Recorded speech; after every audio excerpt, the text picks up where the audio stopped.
Testing, testing. Hello again. It's me, one of many. The testing was just for a joke. My mic works as well as it ever does. Poorly, but hey, at least it's more stable now. That said, this video today is gonna be a revisit on not the last game. Not yet. Maybe I'll work out a proper schedule for when I will do new content and when I'm going to do revisits in the future. But for now, I'm just more or less trying to optimize my workflow when it comes to revisits as much as feasible. So today, we are going to revisit Project Zomboid. I'm choosing Zomboid in particular because last time I played, I might have been using the wrong preset.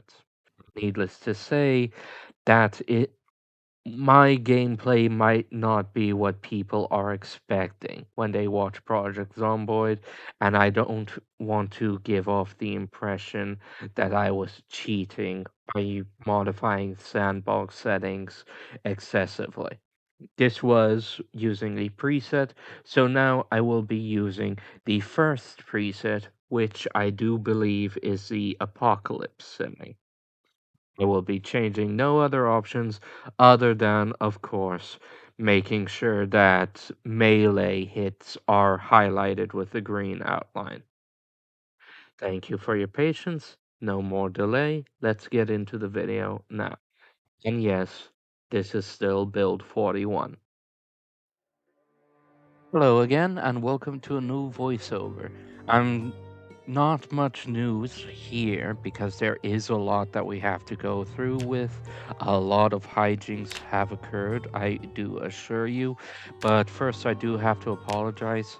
This video does have some audio crackling present. I've done my best to normalize, but there was just too much footage to redo. So some of that definitely slipped through, and I don't believe it's something that I could have entirely stopped either. I believe it's an issue with the latest updates that I have installed, purely on my computer's end, nothing to do with the game. So, yeah, I am sorry. It is minimal for what it's worth, but crackling is crackling, and that's never a pleasant experience. Do forgive me for that.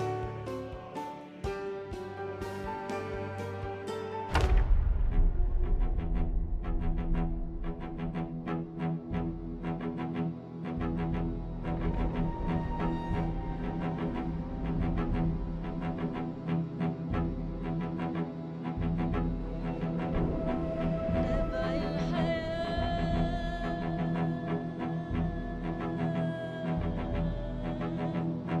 إيه التمن يا زمن يا زمن إيه التمن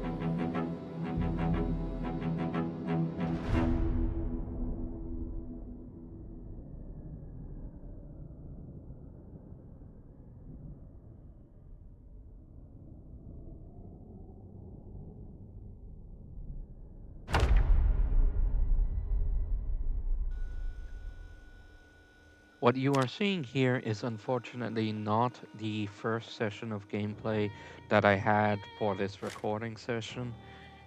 Unfortunately, the first 30 minutes had to be cut out because there was an untenable audio glitch present that sounded like you had water in your ears. Like, my character was in a panic state for most of that session because of the exact perks and flaws that I chose, and it just sounded like boom, boom, boom, boom, boom, boom, boom, with water in your ears, and it was really unpleasant. Granted, panic is supposed to be unpleasant, but this is still unintended behavior, so I unfortunately had to cut it out.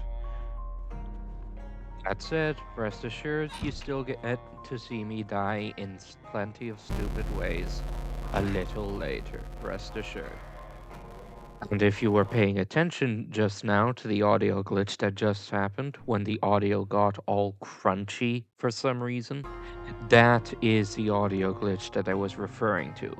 Luckily, for some reason, unplugging and replugging my headphones fixed it here, but I'm not sure why this is happening in the first place. And my headphones were not the issue, since it would also happen to my computer speakers if I was playing without my headphones.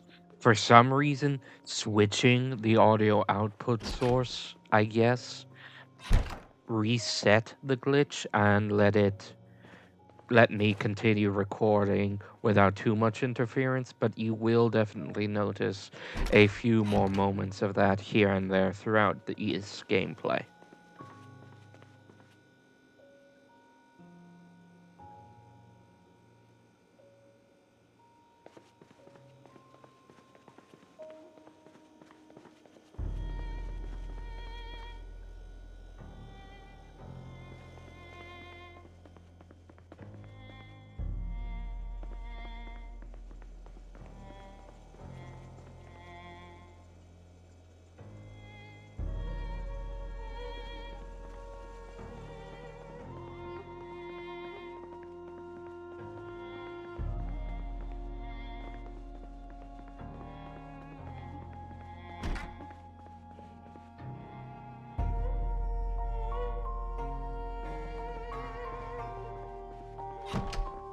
In case you can't tell what's happening here, I am currently despairing out of not having anything that I could use as a weapon.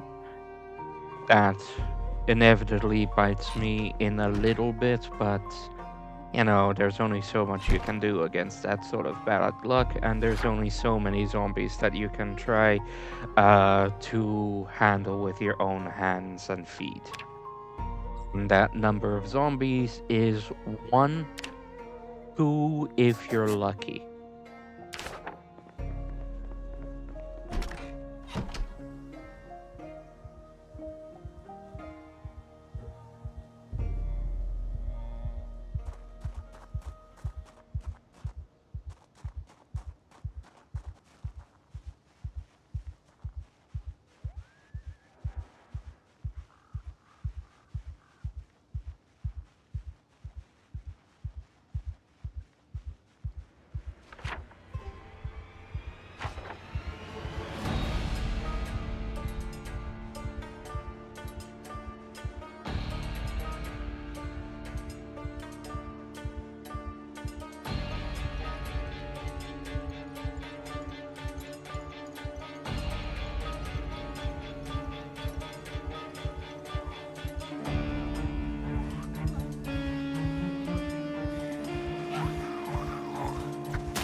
Yeah, pens and pencils sort of make shoddy, extremely shoddy self-defense weapons.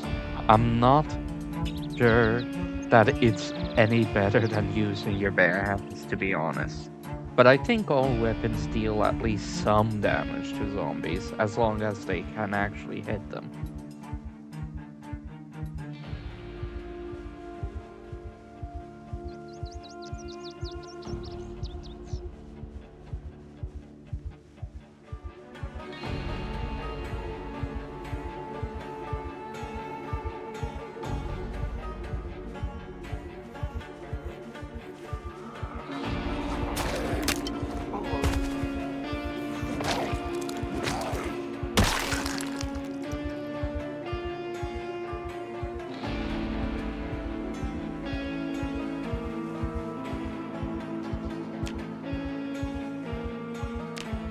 Foraging is a very useful skill for multiple reasons, needless to say, and you'll see me put it to proper effect later. Here, I'm more or less just using it out of curiosity and desperation, but you can actually use foraged items to make weapons out of, though it does require fairly rare stones in order to do so. Though I'm sure that materials are more commonly found at higher foraging levels. Perhaps next character So perhaps in the next video, the next character I play as should specialize in foraging instead of fishing, which I admittedly did more as a meme than anything else.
And this is where I discovered the miracle of fences, where you can use fences to trick zombies into going prone so you can stomp on their heads easier, though it's very inconsistent, especially since sometimes a zombie will focus on recovering immediately, but half the time it feels like they immediately start crawling to knock you off balance. I feel like they should only start doing that when there's a bunch of them going over the fence at once.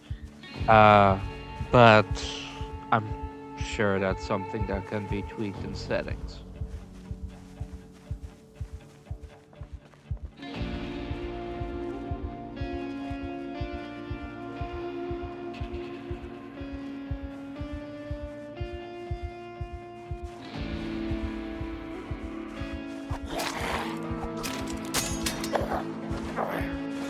Now, I already knew a butter knife wasn't going to be a great weapon. I but I still thought I was lucky finding it because it was still a weapon, only to discover, to my dismay, that it only lasts one extra hit over a normal pencil or pen. It might be able to be used as a better weapon for crafting, but I somehow doubt that.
Looking back on it now, it could be that some zombies are just randomly more capable than others because the number of times this zombie just continued to crawl after and lunge at me even after it fell, and the way that I kept uncannily missing all my stomps on it.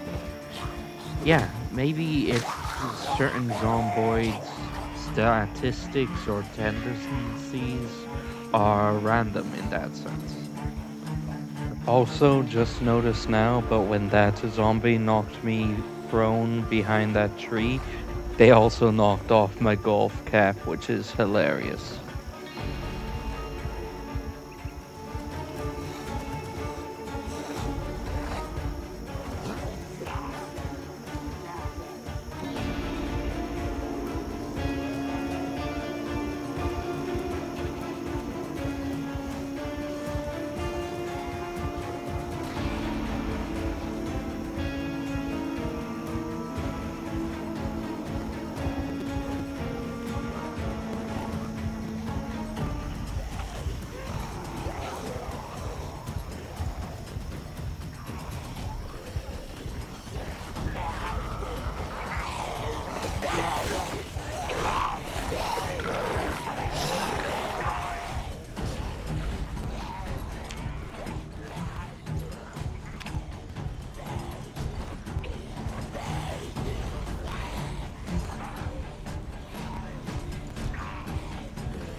Okay, I do call some isometric BS on that because those stomps definitely should have at least hit a couple of those zombies, but they whiffed entirely.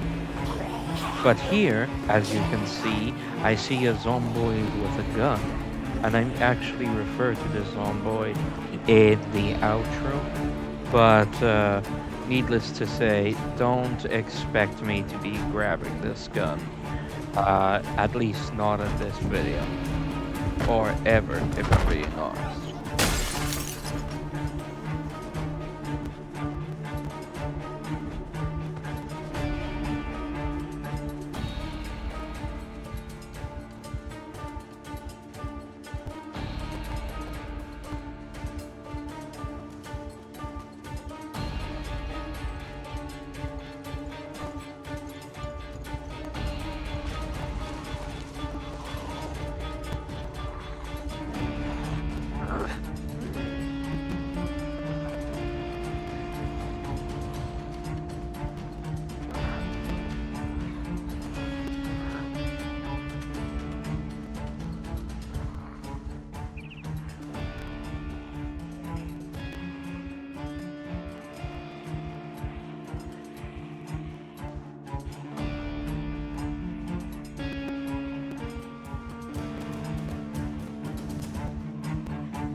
Here I decide to try to climb into this car. Honestly, I expected it to be locked and for nothing to happen, but unfortunately, it was unlocked. So I climbed inside and immediately doomed myself. I was probably doomed anyway, but this didn't help. And of course, the keys weren't inside the car either. Maybe one of the zomboids had it, maybe it was inside the house. Either way, this sort of spelled my demise. I'm pretty sure there's probably a way that I could have switched to another seat and maybe I would have had a better chance if I left the car via another door, but that I didn't know how to do that, and even if I did, it probably wouldn't have helped. Needless to say, I die here. At the very least, I don't let them break into the car I left before that happened.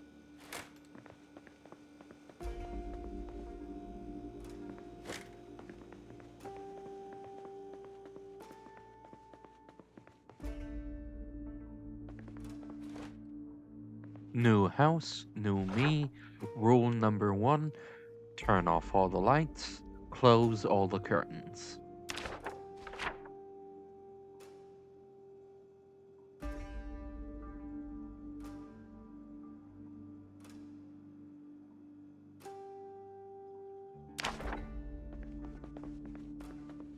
I don't think it's said enough, but I actually like how you start a map and how extensive it is because you can obviously see, and I'm sure that in worlds where you go through characters like flies, you will eventually see how much of the area that you've actually explored before. But to actually put the map to good use, you'll need a pen or pencil or some writing implement to mark stuff that's been useful to you. And heck, you could even mark down caches left by previous characters that you can loot on future runs. But you'll also need an eraser when stuff that was relevant to a previous character is no longer relevant to a future one. Apparently, Project Zomboid exists in a universe where everybody uses erasable pens.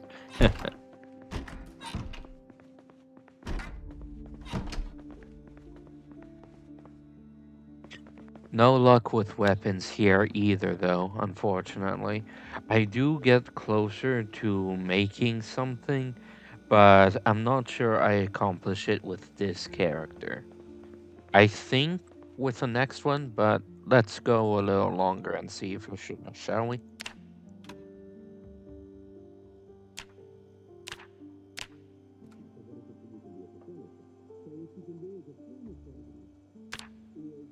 Wouldn't be Knox County, Kentucky without watching Life and Living TV, eh?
The first component of man's first ever weapon, a stick. Well, unless you believe rocks came first. Honestly, it could go either way. Either way, though, Project Zomboid makes you split the difference. You need both a stick and a rock to make a spear out of.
I wonder if there's anything else you can wear on your wrists other than a watch.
Yeah, it turns out lugging a huge cooking pot full of water is a poor idea.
Genuinely, I'm surprised this wasn't the death of me.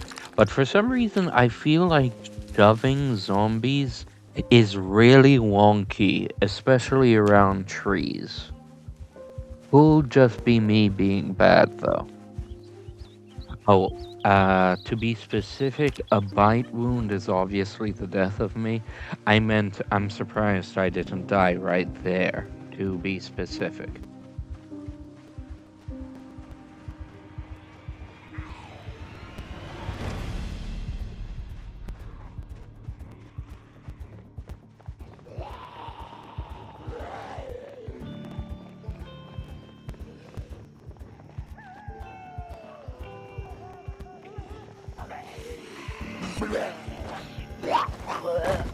Me turning back and making my last stand, as it were, here instead of further away, is me realizing that when I die, I should be somewhere where I can reach my previous body fairly easily.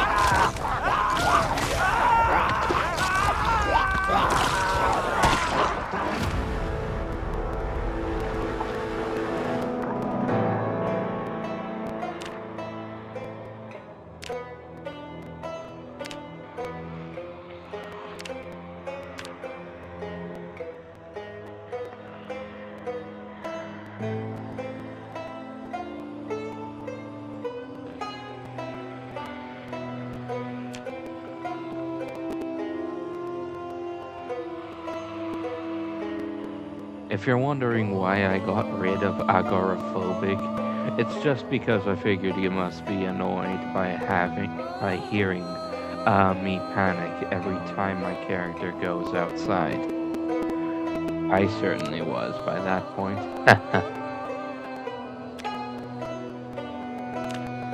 يسمر يسمر يسمر يسمر يسمر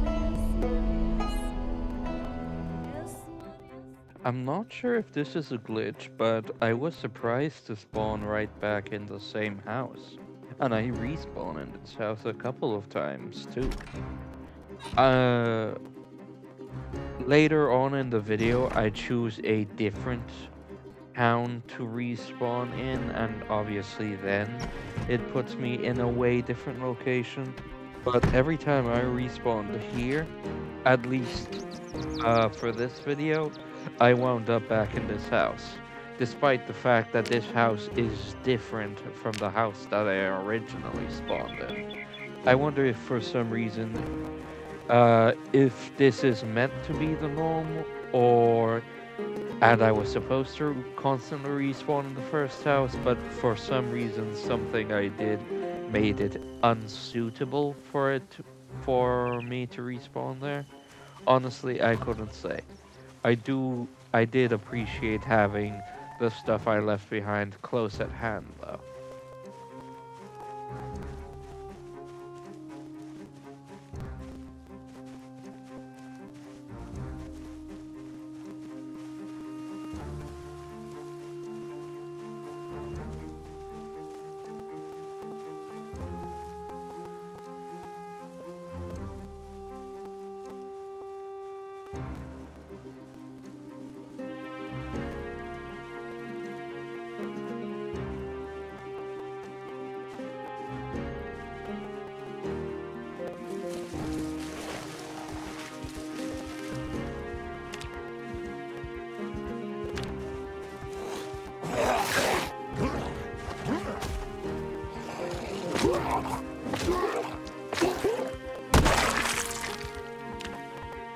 Personally, I think that was unfair, them hiding behind the trees when I was already aware of their presence, but what can you do?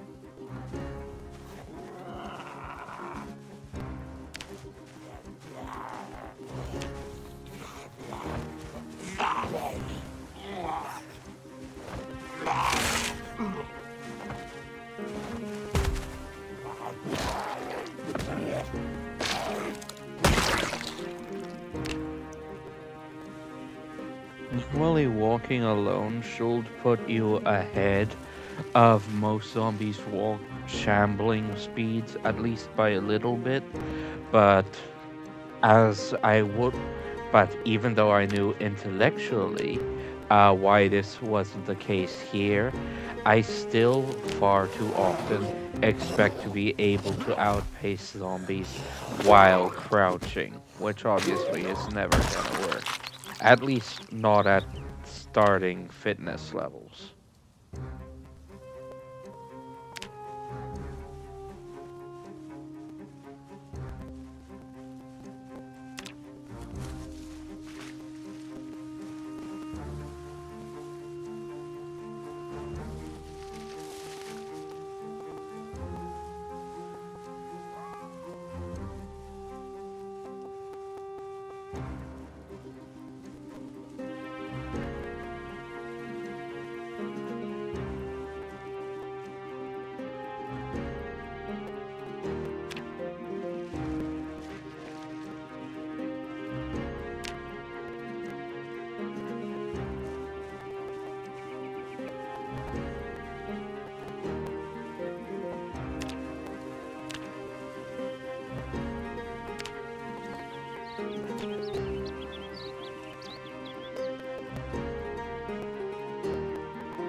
Here I try to see if there's anything I can use to patch myself up.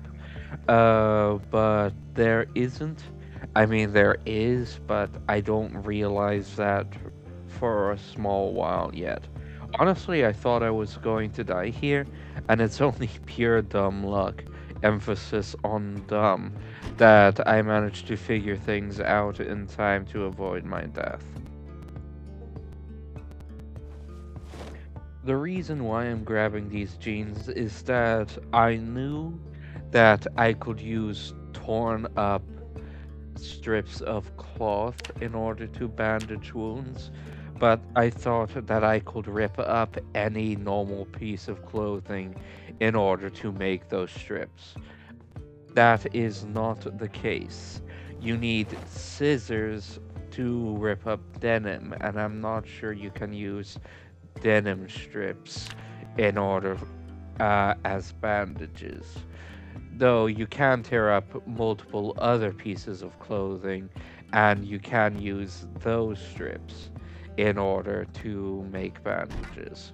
Though I don't discover that for a little bit.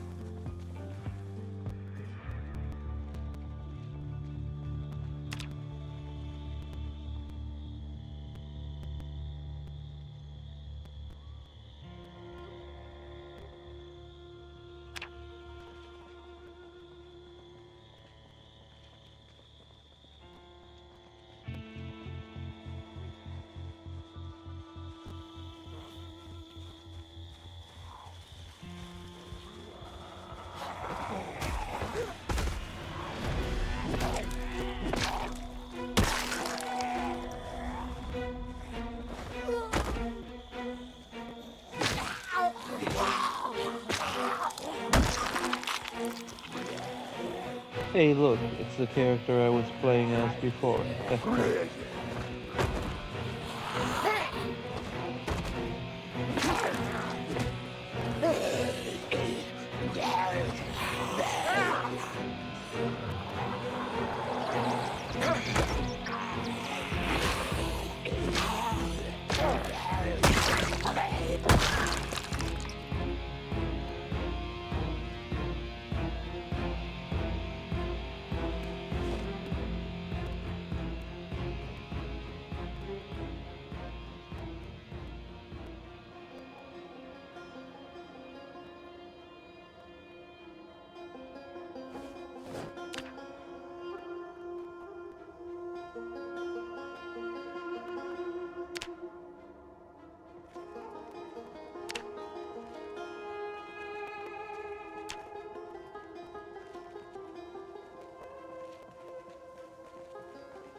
Here I'm putting up all the stuff I found, fully expecting to die and making sure that it's easy to reach for the next character I play as.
This is where I realized that I do get makeshift bandages by tearing up clothing. I was just trying to tear up the wrong kind of clothing.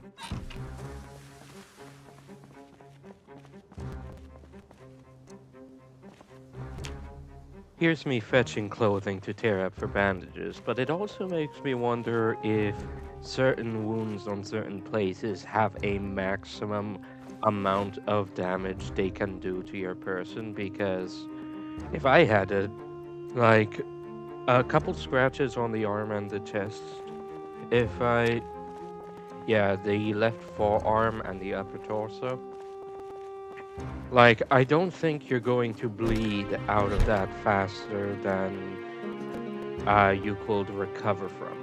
I mean, at first, yeah, but that bleeding is gonna slow. I wonder if it's like a constant damage over time if you're actively bleeding, or if they eventually stop bleeding on their own. Because I'm pretty sure that the damage, if it didn't entirely stop, then it massively slowed down at one point. Finally managed to get myself patched up, though, in my opinion, I shouldn't have been left wanting to search for so long for something to manage it. In my opinion, uh, even if you don't have the supplies, if you right click, like it says on the treatment menu, on a wound, it should at least have the option grayed out so you know what you need or what you can look for to get what you need if you don't have what you need to patch up your wounds on hand right at that moment.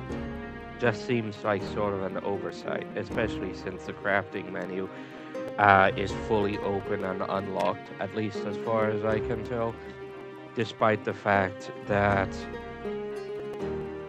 well, no, there's definitely some recipes in the crafting menu that are either locked or are unknown.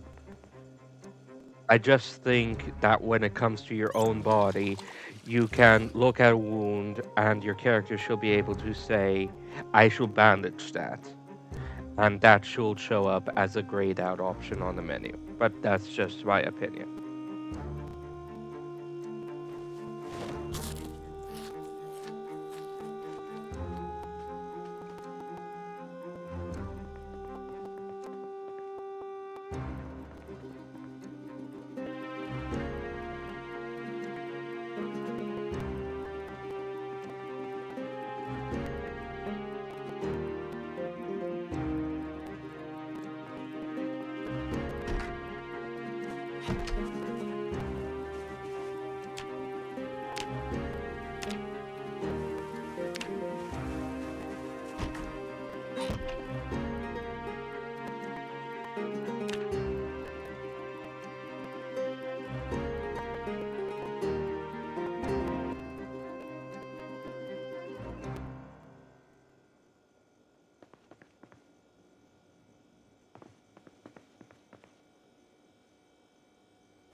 Now here I am, realizing one of my bandages was dirty, but luckily I have a big pot full of water.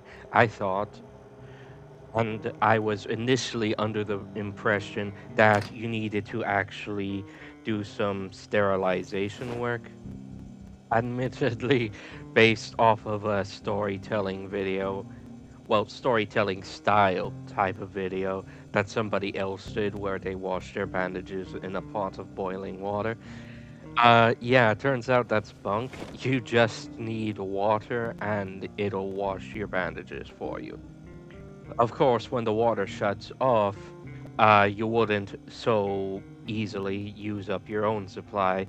You would simply use rags that you tore off of zombies, uh, relatively clean clothes instead, but still, it was a silly thing to think in hindsight.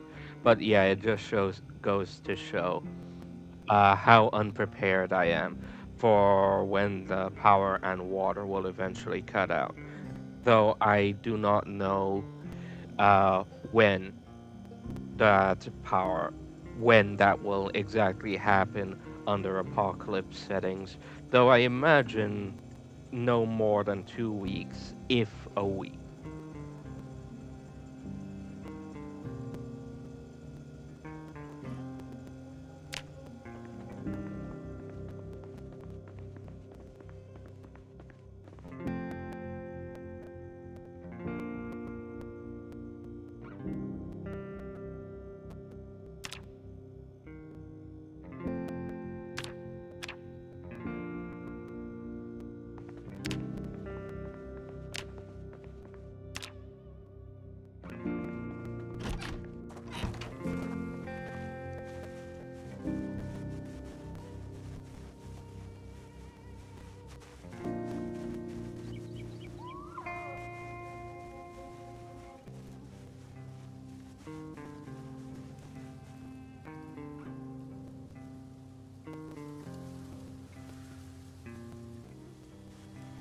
I wonder how often foraging loot can respawn, or if it's purely chance based for however long you're searching for.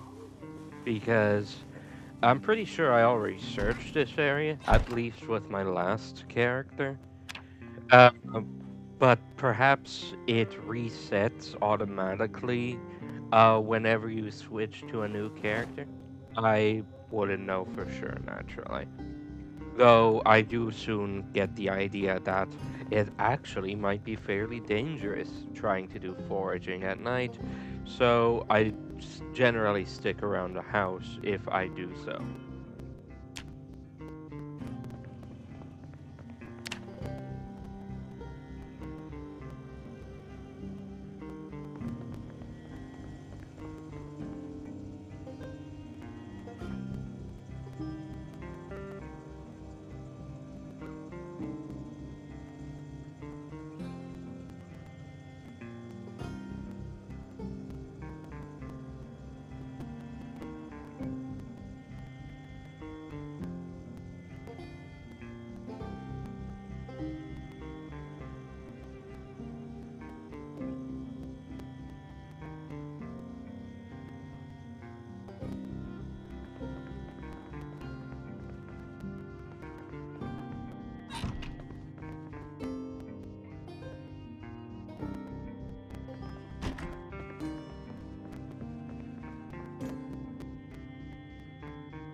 If you know what I'm doing here, do let me know because I don't even remember why I what I was trying to do here.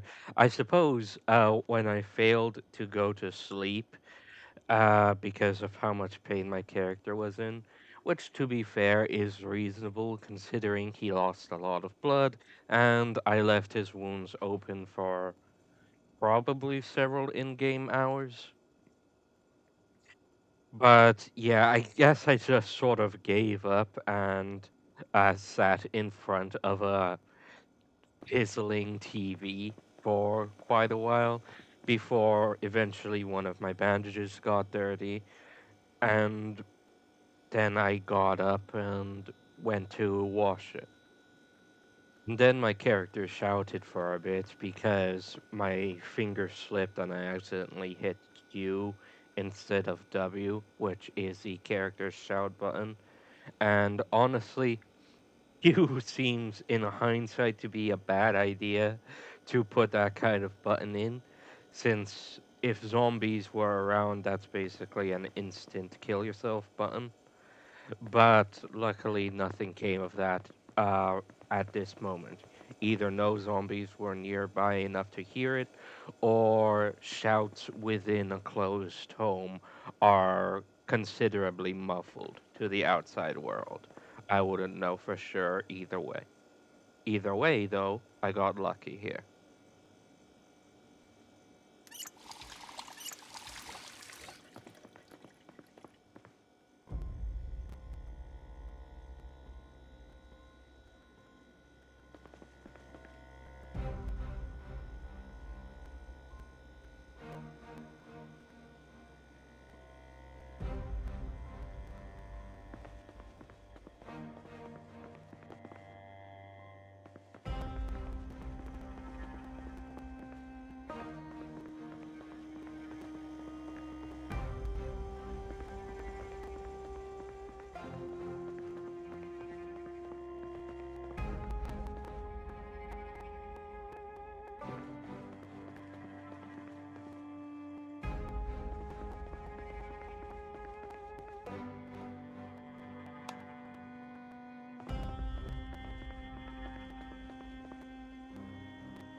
Now, I personally think I did not let the bandage be dirty for long enough for the wound to get infected fairly, but it's probably just a chance over time thing. Like, the longer you leave a dirty bandage on a wound, the more likely it'll be infected when you remove the bandage. But I imagine that as soon as the bandage gets dirty, those chances start rolling against your character immediately. I'm not sure an infection is actually eventually fatal or if it eventually heals on its own.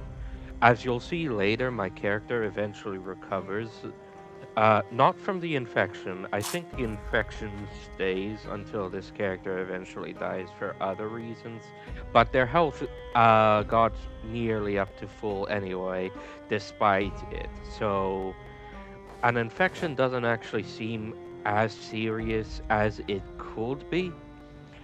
Granted that it's not secretly the zombie infection, of course, but yeah, this I think lends credence to the fact that, well, to the potential fact that infections may eventually heal over time, as long as you keep changing out your bandages, of course. That said, I do wonder what's worse for your character, having an open wound that is no longer bleeding, or a dirty bandage over an infected wound. Granted, I don't think a wound can heal fully under either condition, but I wonder which one is worse to their overall health and potential future, especially when they could be facing more wounds.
Apparently, both of my wounds got infected.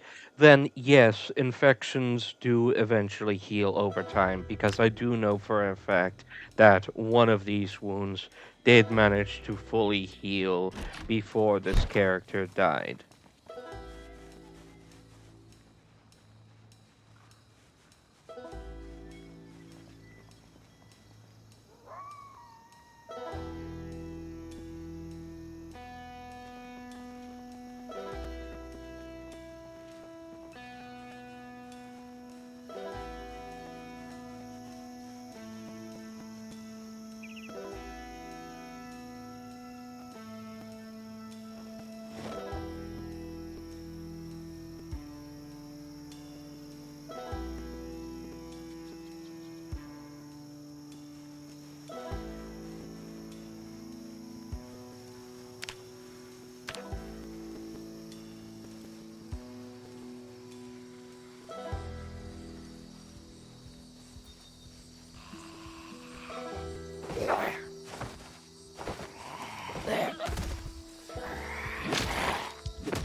note to self: if I'm going to be shoving zombies because I don't have even a one-handed weapon, don't hold any external inventories that require a hand to hold, because that turns out poorly. It didn't kill me here, or at least not yet. But yeah, a one-handed shove not as effective as a two-handed shove. Or at least that's how it feels like.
I wonder if there's any actual use for jewelry, or if it's just for storytelling purposes.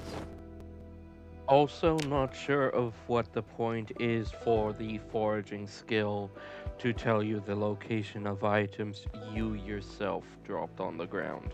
Unless there's a system where items you drop on the ground can naturally disappear over time, then it might, as your character forgets exactly where they put them, that seems like it could be a thing. But at the same time, I haven't seen that happen, and it seems weirdly selective with what it picks up and what it doesn't.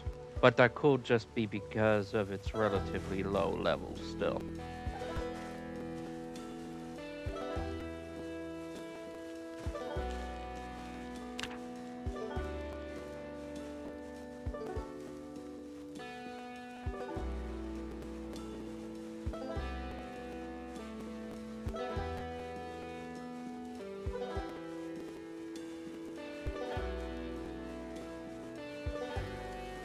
I think this is where I get the idea that I should have more than one crafted rag bandage on me at all times, though I do admittedly go way overboard with that later.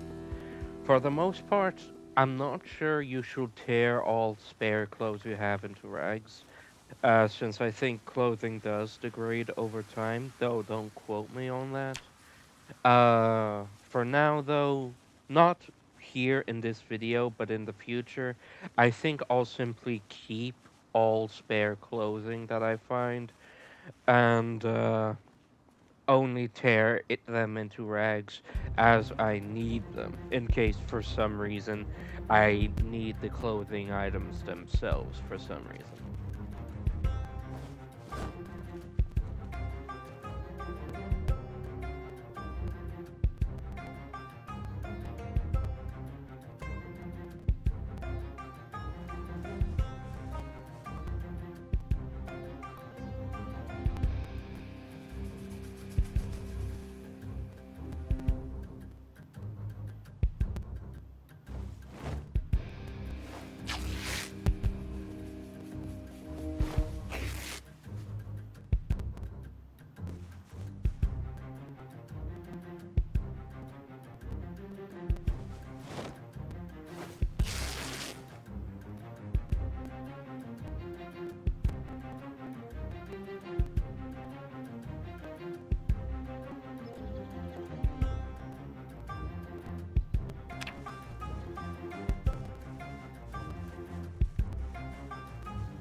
Ah, finally, a pointy rock. I can make a spear out of this. Seriously, though, from how rare these are, you'd think I was searching for actual artifacts. Though I suppose in this case it's strictly a game balance thing, since spears are crazy effective, even if they are relatively fragile at early levels.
A carpentry show with a targeted female demographic with a host of that caliber.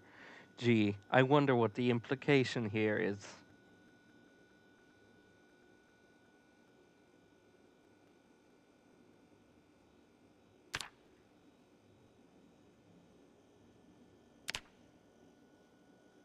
Either I haven't figured out how to use a search function properly, or the search function is a bit too finicky to use properly. Either way, though, first crafted spear. It doesn't last very long, unfortunately, but it is amazing while it does.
I wonder how important keeping yourself clean is in the scheme of things.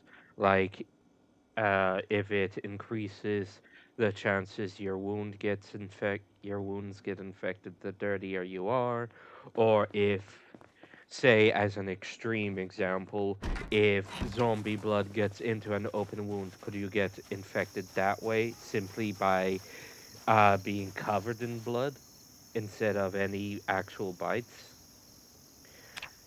Who knows?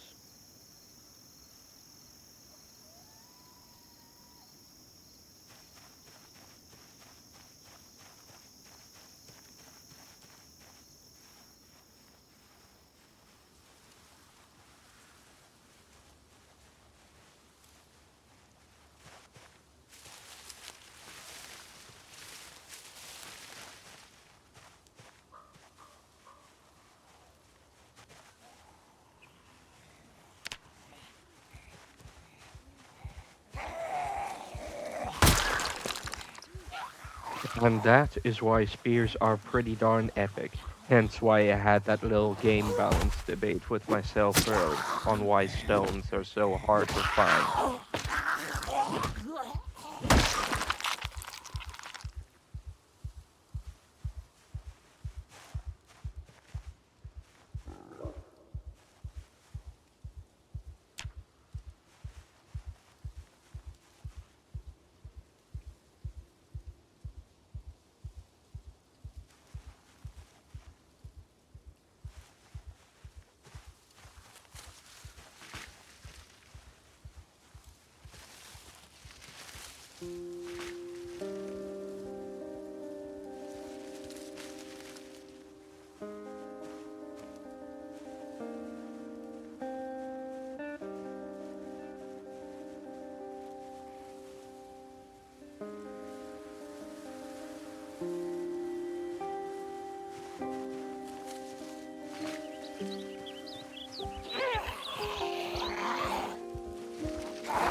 It didn't last long, but for how long it did, it was very fun.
I never do find the rest of the bodies of the zomboids that I killed to try and loot them.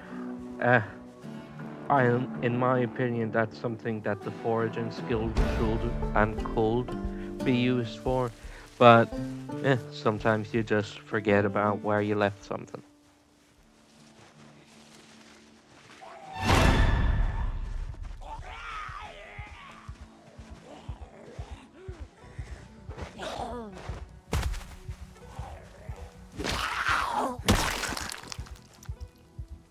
Admittedly, it's a bit hard to aim for the zomboid's head to stomp on when you're have them prone inside tall grass.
Not sure if this is a glitch, but sometimes it takes a good few tries to actually get your character to sleep. Then again, that could just be a nod to reality. Haha.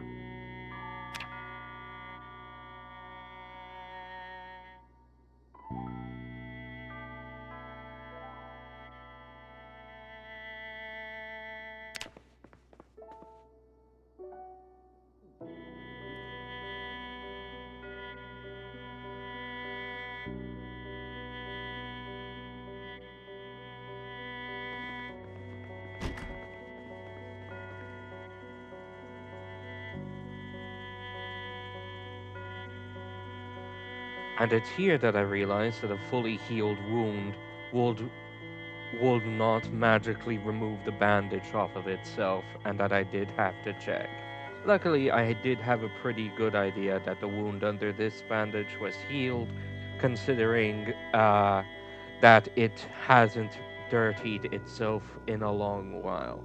I think bandages can only get dirty from internal factors, aka your wound cleaning out its garbage into it, and that it can't get dirty from, say, you getting bloody from killing zomboids or things of that nature. That said, uh, it was a relief to have this bandage off and have one less wound to worry about, though I do die before the same can be said about the other wound. Still, though, this is proof that infections do eventually heal over time, as long as you stay on top of things, considering that this wound was in fact infected before.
Yeah, as I said earlier, shoving just doesn't seem to work quite right when trees are around.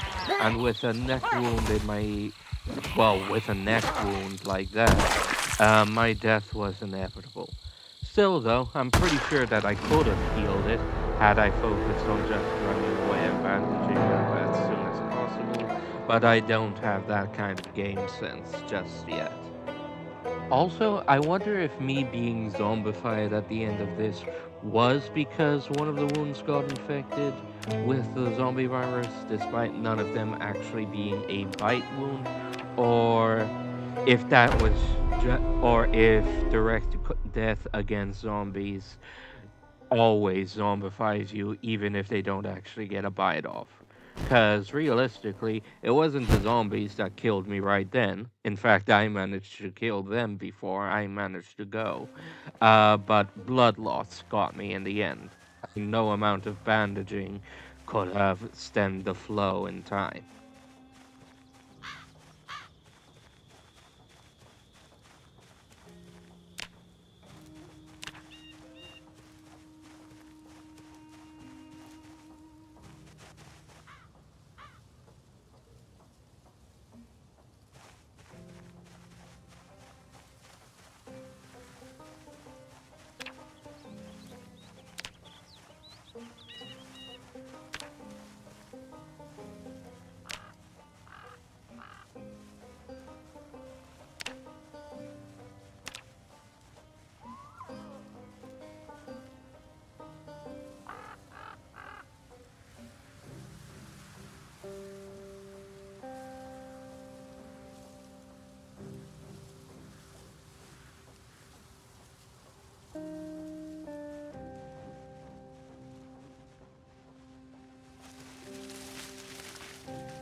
Again, further proof that shoving just doesn't seem to work right around trees.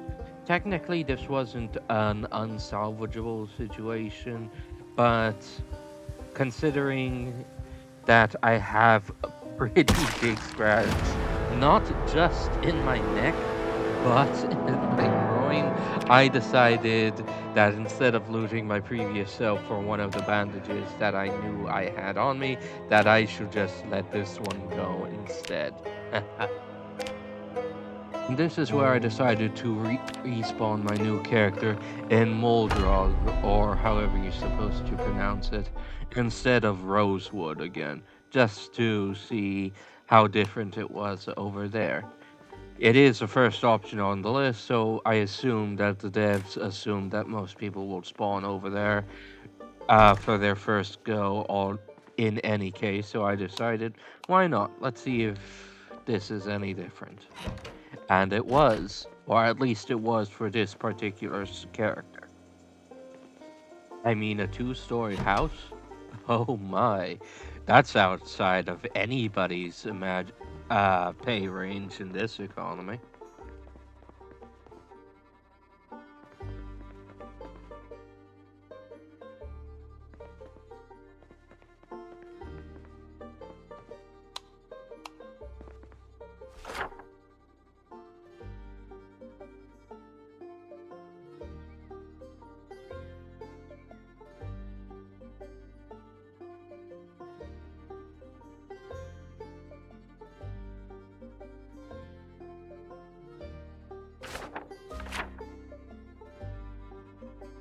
And this is how I knew for sure that all of the towns were on the same map.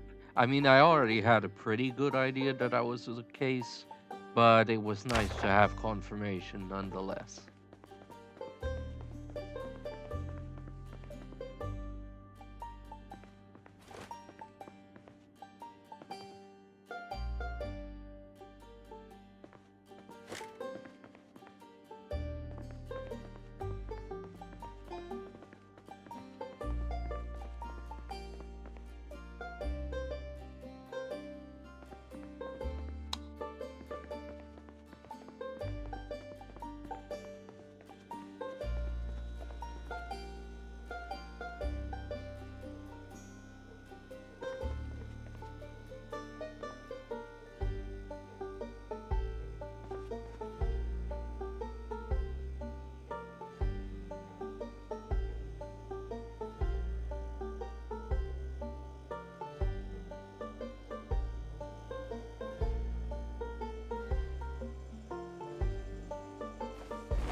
That rolling pin served as a far better weapon than it had any right to, quite frankly. It was amazing.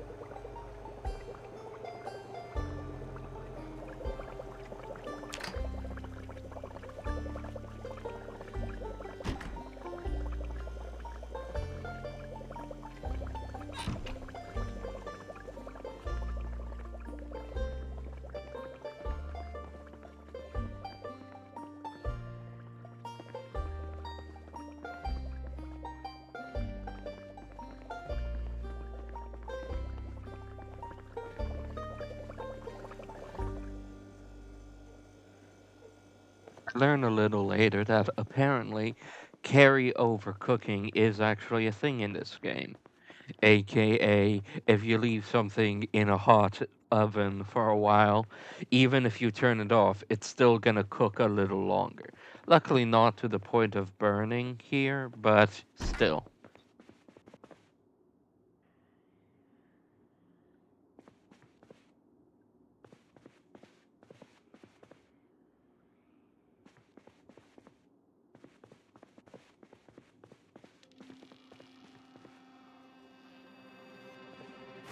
Now, I'm not sure if this is a good idea, but I remove all the curtains and sheets from the second floor to use them on the few windows that are uncovered on the first floor.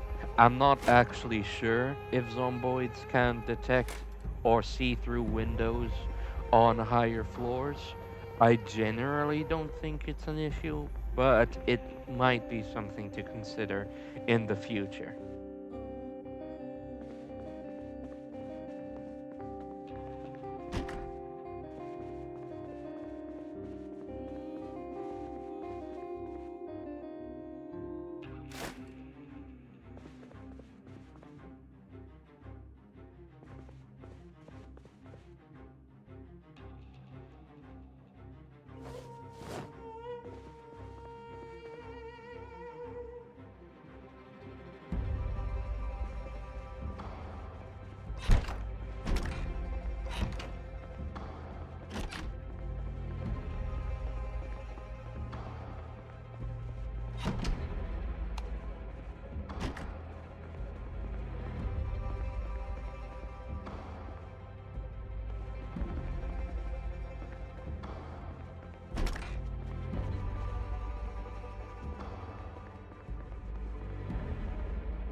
This is an incredibly nice house, to be frank.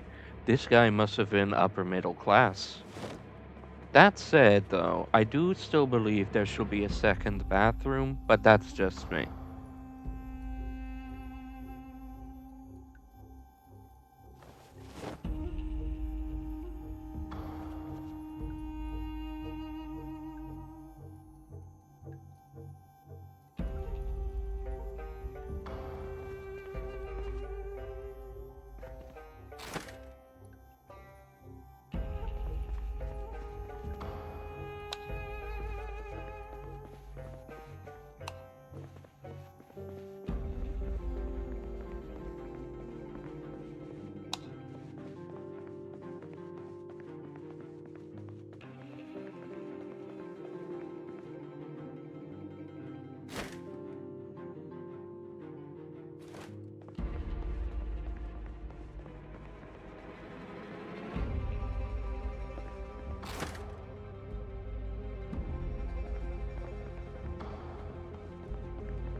Now, this is something I learned from Ambiguous Amphibian, admittedly. There's nothing like sitting in front of the television reading a good book. Knowledge, as they say.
Now would have been a good time for a coffee break, but I don't get to it until much later.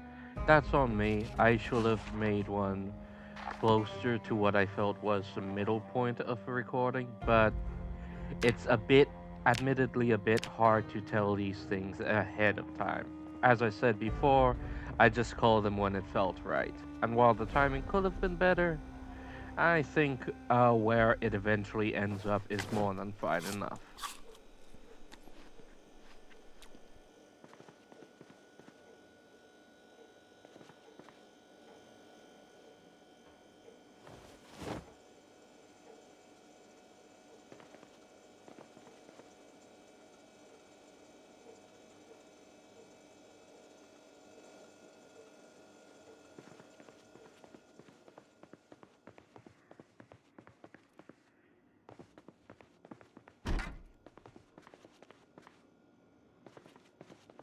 So there was a guest bathroom.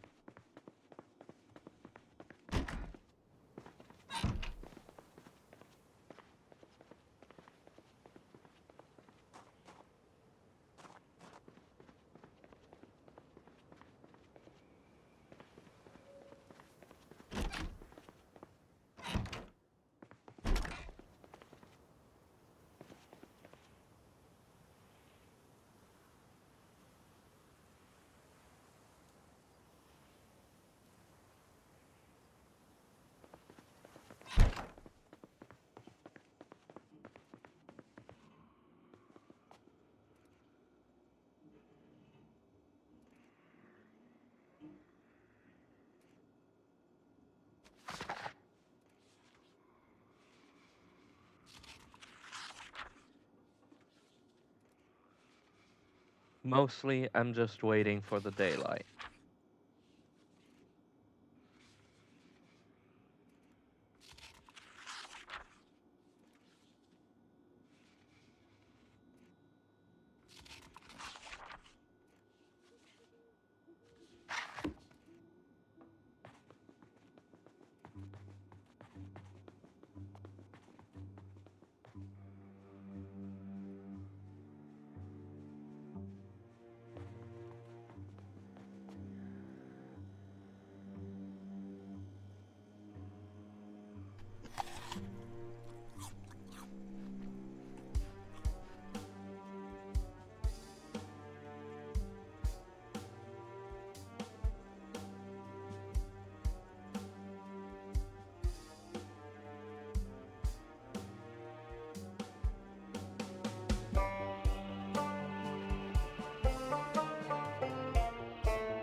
I don't think it'll be daylight yet for some time, but the fog rolling in comes with an unnatural light.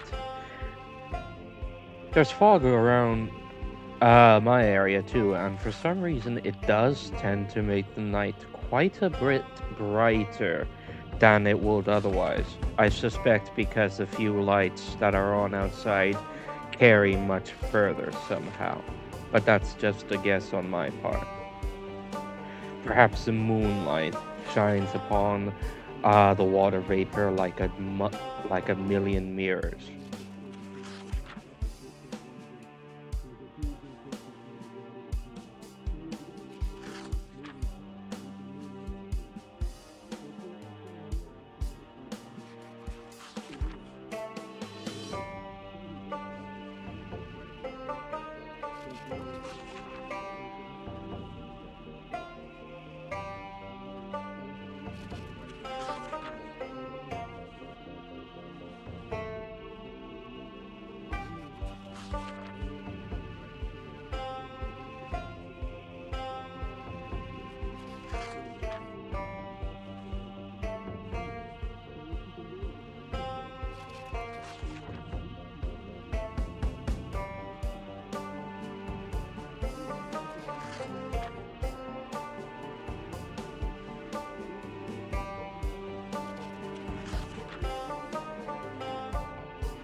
Oh, never mind. It is daylight hours.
A screwdriver. That could be handy. I'm not sure for what, but it could be handy.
Yeah, word of advice, if you're ever gonna rely on foraged berries or mushrooms, always pick up the perk that lets you know what they are. As far as I'm aware, there's no books that tell you what specific berries are safe or not, and these berries will very much be the death of me, which is embarrassing. In a zombie apocalypse, death by eating mystery berry. Bleh. Anyway, I think there's books for herbs, but I don't think there's anything for berries, which feels a bit odd, but what can you do?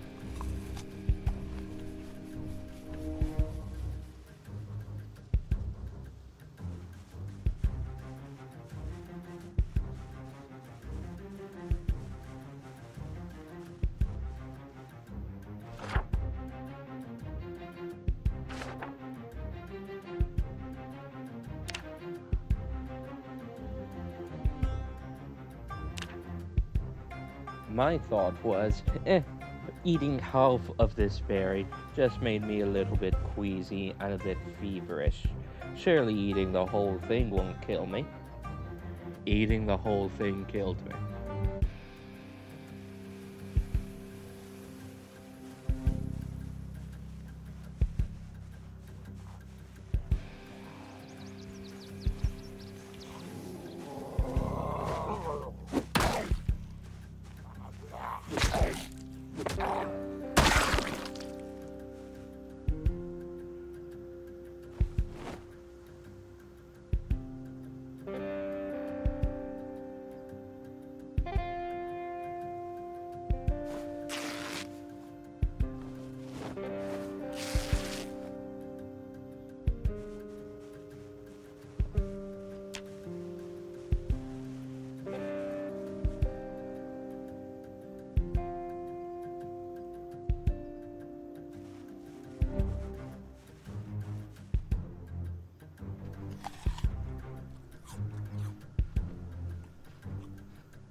Yeah, needless to say, seeing my health drain faster than a leaky gas can was disheartening.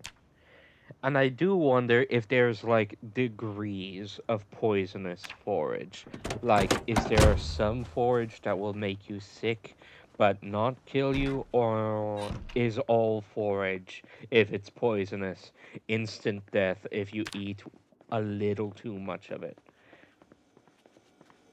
I suppose we'll find out the hard way until I make my next character that.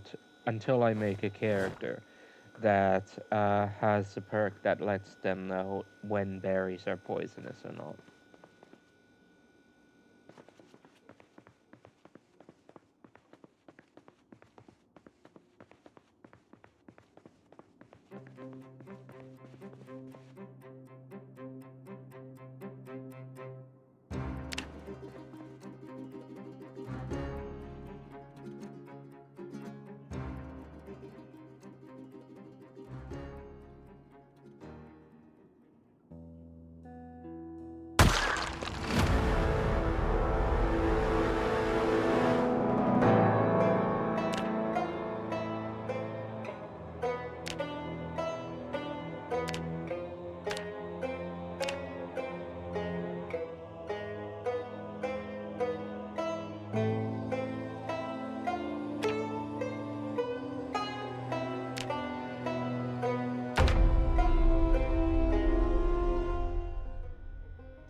Turns out food poisoning just leaves you stone dead.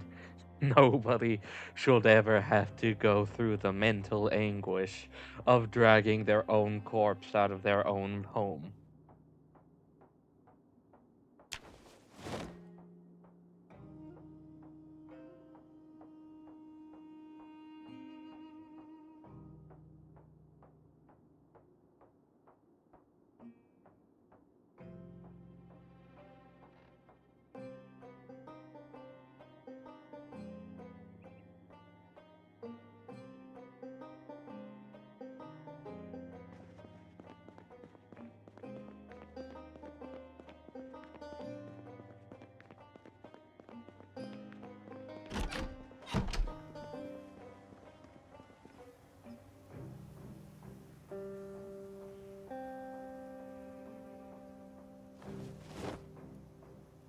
Honestly, that berry might have been safe, but after that debacle, did you actually think I was going to give it any chance?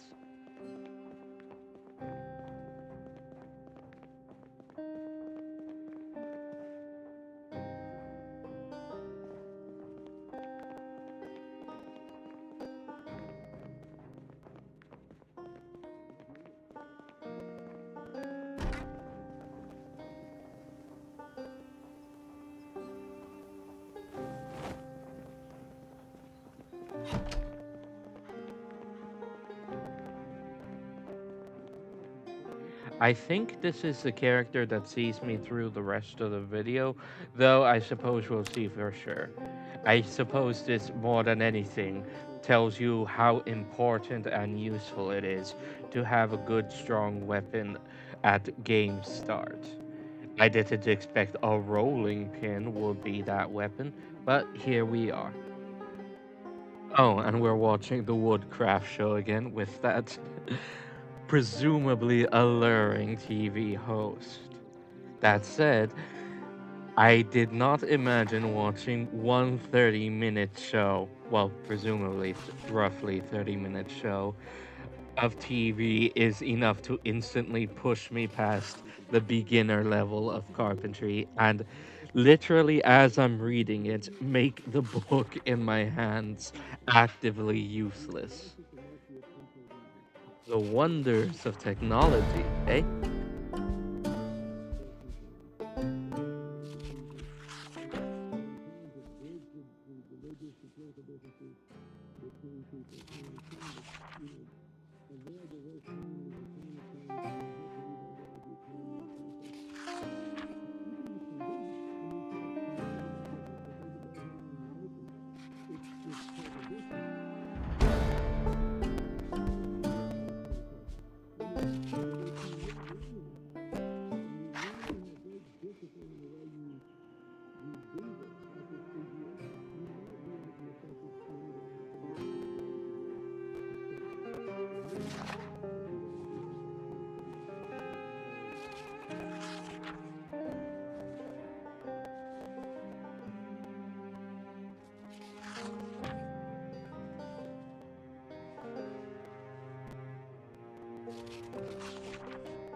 This is my car. As far as I can tell, it should be able to run, especially since the engine turns, but it's completely out of gas. Gonna have to find a way to fix that.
Considering the fact that I died was because I was running low on food, not that I was actually running low on food, I was just an idiot that didn't think to check his own freezer, I decided to search further up here.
Needless to say, as long as you have a weapon, any zombie horde is manageable as long as they only come at you one at a time.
At first, I thought that was this zombie's hair. And then when it fell, I thought, are wigs an item in this game? But no, it was the worst of neither of those options. It was, in fact, a wedding veil.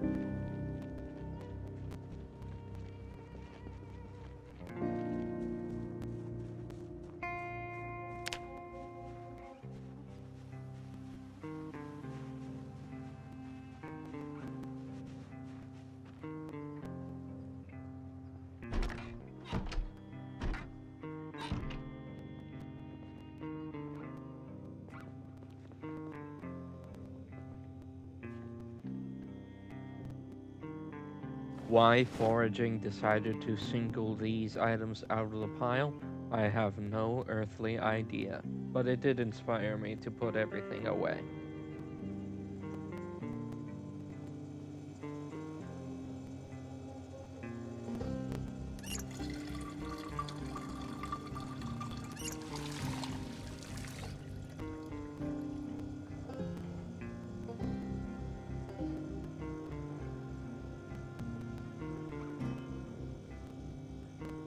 Eventually.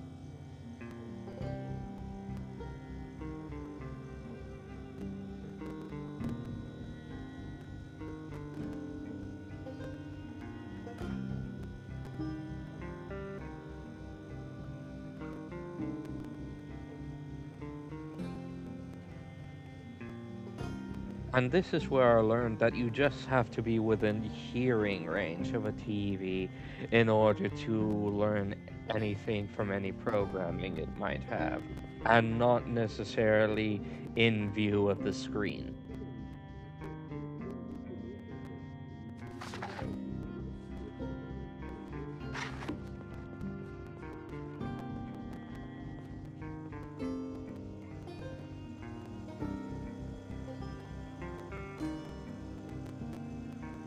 Watch me slowly drink an entire. Well, it's a carton. I think those are like a liter, not a gallon. Either way, watch me slowly drink an entire carton of milk because I still haven't decided to actually check the daggum freezer.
all this canned food and yet no can opener.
Why was there the sound of a knife chopping, despite me, I'm pretty sure, not even owning a knife, and me also just adding some tomato paste to already cooked rice, which somehow made it uncooked? The world may never know.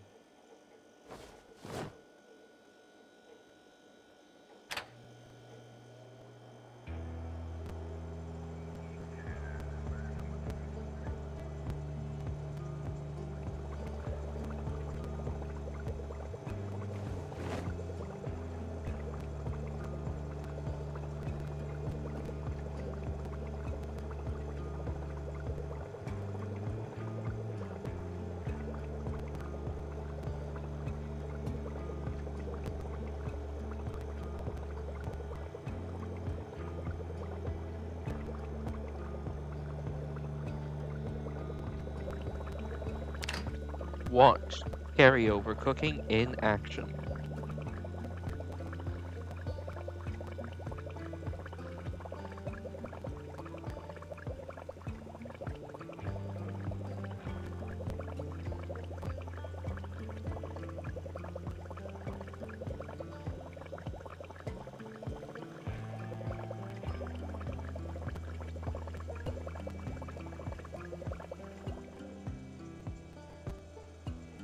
I do think it's funny and admittedly extremely appropriate that good food in Project Zomboid explicitly makes you both a little happier and less bored somehow.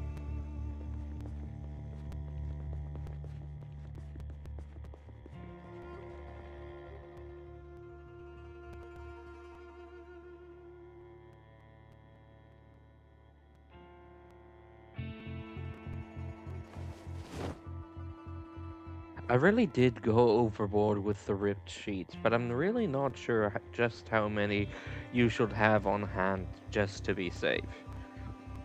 For now, I'm going to assume you should have at least 10 for each wound, though I'm ultimately not sure how many replacements you'll need to do. And if, say, there is a standard amount of replacements that you'll need to do. Like, if a laceration, you'll need to change out the bandages more in total until it heals, when compared to a scratch, for instance. Also, coffee break coming up in like 30 seconds, so if you have somewhere to be, go there now. This is gonna be a rather long one.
I wonder if there's a point where your character actually passes out.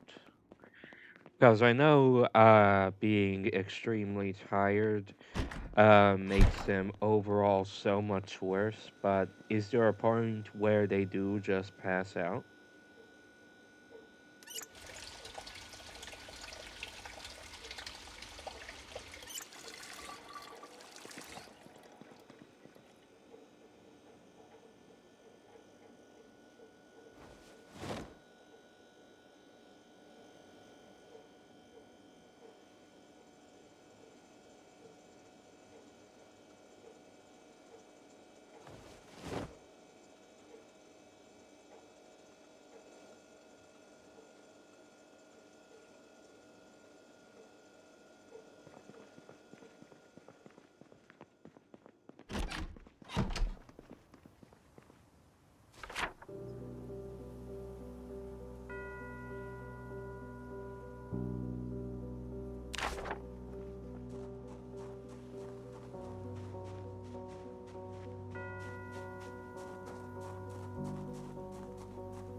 And here's where I do that house exploring that I said I was gonna do forever ago, because I think I'm out of food, but I still just haven't looked in the freezer.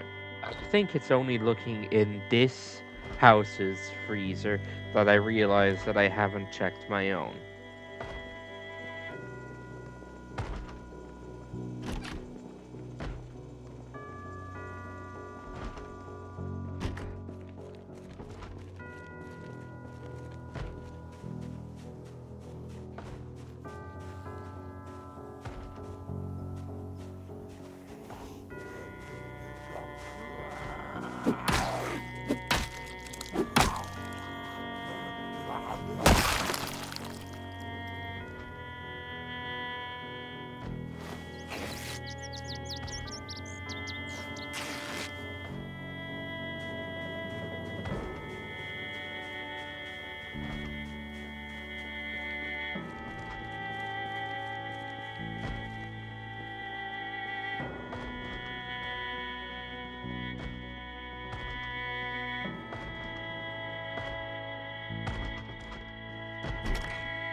I only now realize that this is probably a key to the very house that I'm in, but the front door was unlocked, so I'm not sure why it matters now.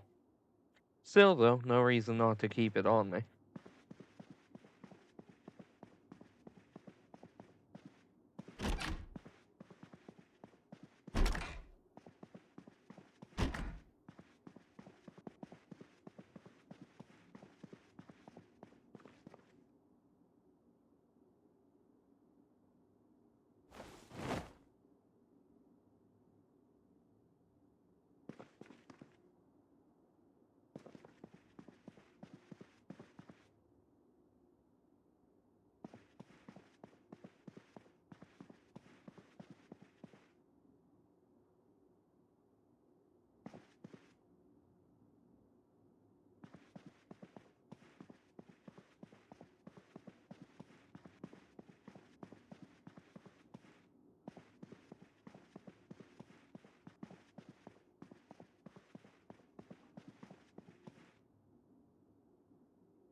It's always a shame when you can't get everything out in one trip.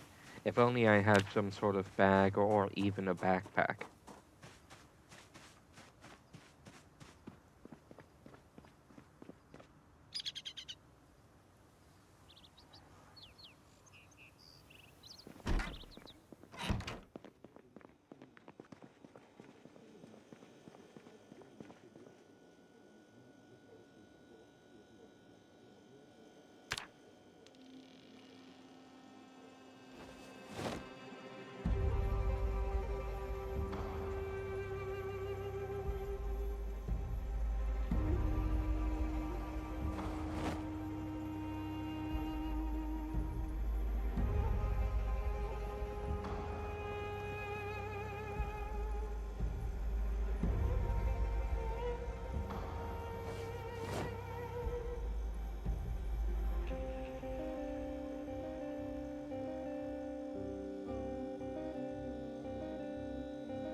Truly, it is a never ending battle between keeping one's inventory organized versus accessible.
Always gotta check the grill in case anyone left any charred meat behind.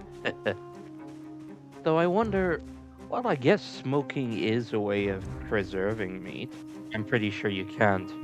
Co- Could you strategically burn meat to preserve it? I wonder. I'll have to look that up later.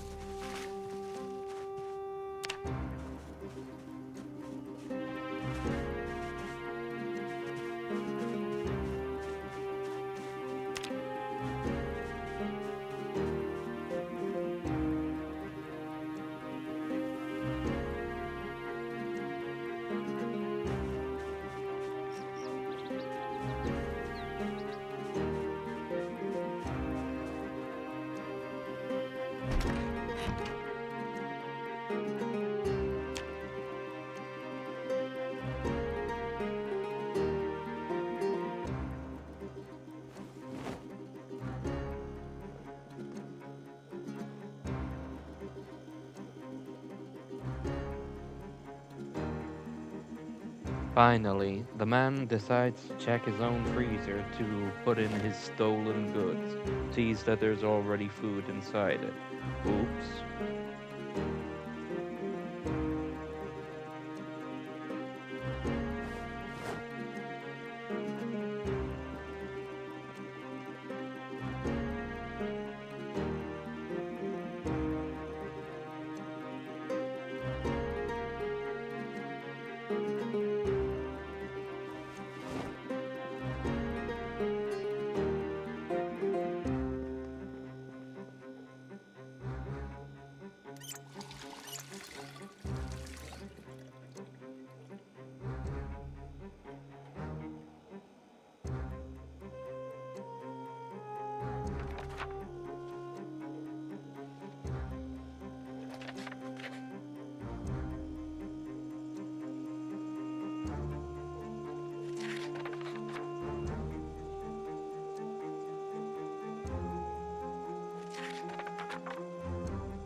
Books and magazines like this make it difficult to tell when you should go in character creation and pick a perk that makes sure that you start with some recipes. Like, there's this book that teaches you some fishing stuff. There's another book that I believe teaches you some herbs, especially medicinal herbs. But there genuinely doesn't seem to be anything that can teach you about berries. So, bit of an uneven thing. Then again, maybe they'll have it fixed in the next update. After all, if there's one thing that every zombie game inevitably does, or at least most of the time does, it's have your character learn skills that they really shouldn't be able to from books.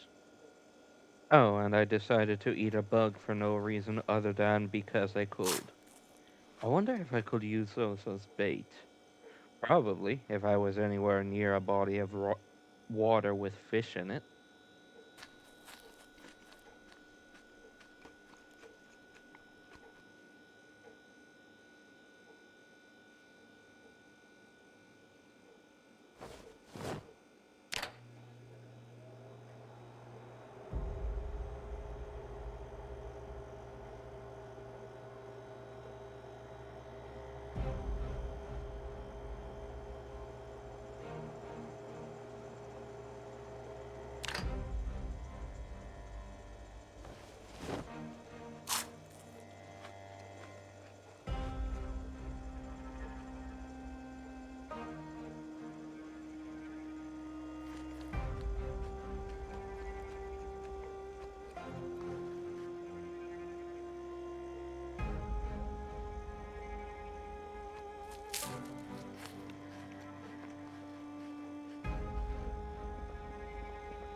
Sorry about the audio glitch again, but I do hope this red X here is going to be the first of many for this character, but I suppose only time will tell. Also, me just realizing that I forgot to check the shed of that house.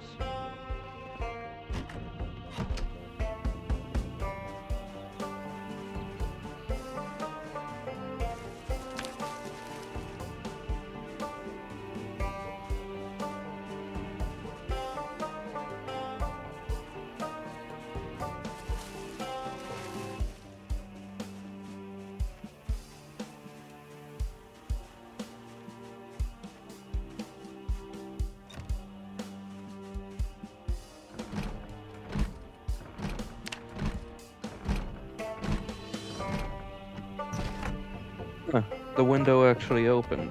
That was a surprise. I was pretty sure that I would have to either break it or the door. Still, what it was nice to have to be able to avoid doing that for once. Though, not that you know, but I've literally only ever done it once before. And technically, it wasn't me who broke the window in that one instance, it was a zombie, but I still had to clean it up. To clarify, what I mean by you wouldn't know is that it happened in the initial 30 minutes of footage that I had to throw away due to the audio issues.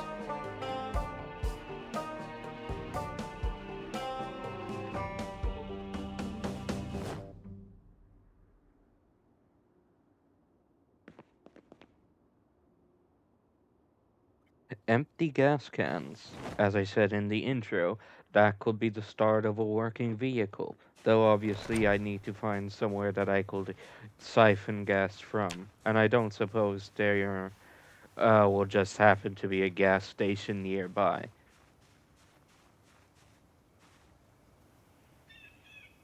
Just a random pair of pants lying on the ground. I guess I'll take that.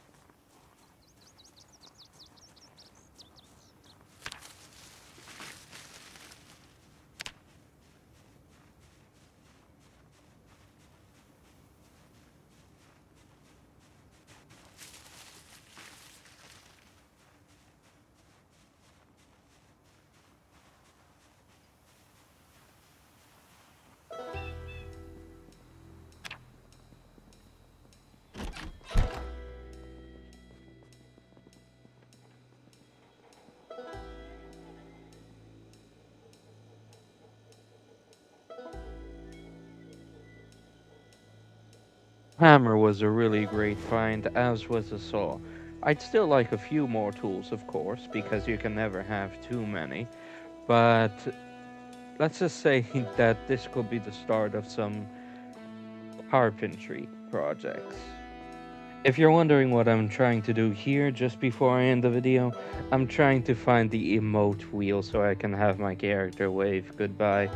I do eventually find it, so in the minute or so I have left, let me just go ahead and say thank you for watching my latest video, and I do hope you enjoyed the latest voiceover as well. I do apologize for all the audio crackling issues.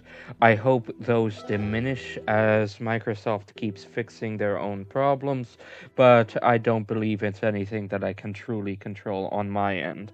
Nevertheless, I appreciate your patience, and I would love any comments of what you'd like to see next. Though, of course, I will still continue to create videos on my own time.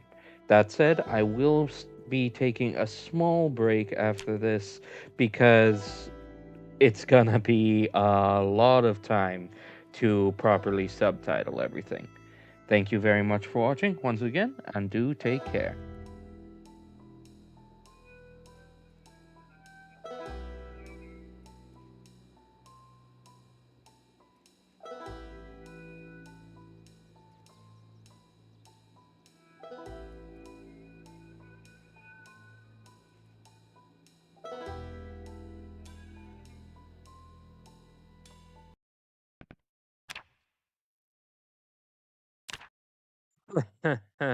Yeah, that was more or less what I was initially expecting when I started playing Project Zomboid.